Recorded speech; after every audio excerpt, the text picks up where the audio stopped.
নমস্কার বন্ধুরা, ঝিনুকের রান্নাঘরে আপনাদের সকলকে স্বাগত। ডাটা চচ্চড়ি করতে আমরা এখানে নিয়ে নিয়েছি কপির ডাটা, আর এখানে 2-3টে আলু আমরা কেটে নিয়েছি। তো আমরা কড়াই বসিয়ে দিয়েছি, তাতে জল দিয়ে গরম করে নিয়েছি। এবার এর মধ্যে আমরা ডাটাগুলো দিয়ে দেবো, দিয়ে একটু নিয়ে ভাপ জল ফেলে নেব।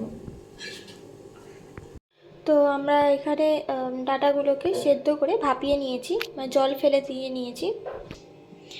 এখানে নিয়ে নিয়েছি 5-6টা মতন কাঁচা লঙ্কা, এখানে নিয়ে নিয়েছি আদা পেস্ট করে, আর এখানে আমরা সাদা সর্ষে পেস্ট করে নিয়েছি, এবং এখানে একটা বড় সাইজের পেঁয়াজ কেটে নিয়েছি।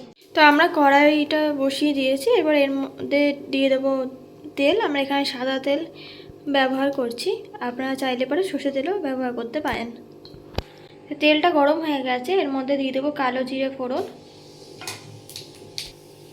এবার দিয়ে দেবো কেটে রাখা পেঁয়াজ কুচিগুলো।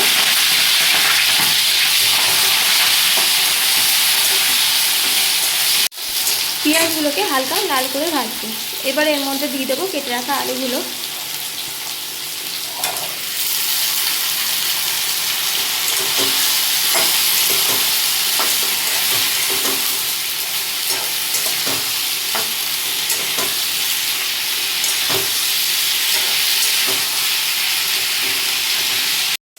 তো আমাদের আলু এবং পেঁয়াজটা হালকা লাল করে ভাজা হয়ে গেছে। এরপর এর মধ্যে দিয়ে দেবো 1/2 চামচ মতন আদা বাটা পেস্টটা,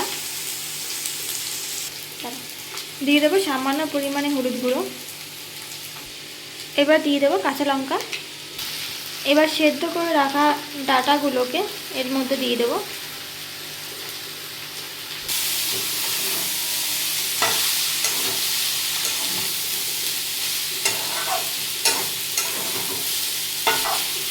এবার একটুখানি ভালো করে মিশিয়ে এবার দিয়ে দেবো সামান্য পরিমাণে নুন।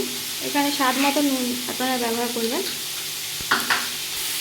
দিয়ে দেবো 2 চামচ মতন চিনি।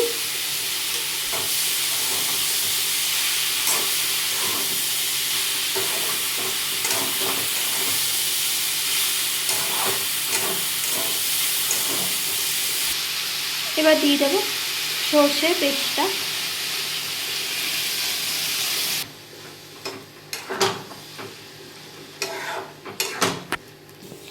এবার দিয়ে দেবো সামান্য পরিমাণে জল, যাতে করে কিনা আলুটা সেদ্ধ হয়ে যায়। ডাটাটা তো আগেই আমরা সেদ্ধ করে নিয়েছি, আলুটা সেদ্ধ হওয়ার মতনই আমরা সামান্য পরিমাণে জল দিলাম। এবার একটুখানি চাপা দিয়ে দেবো,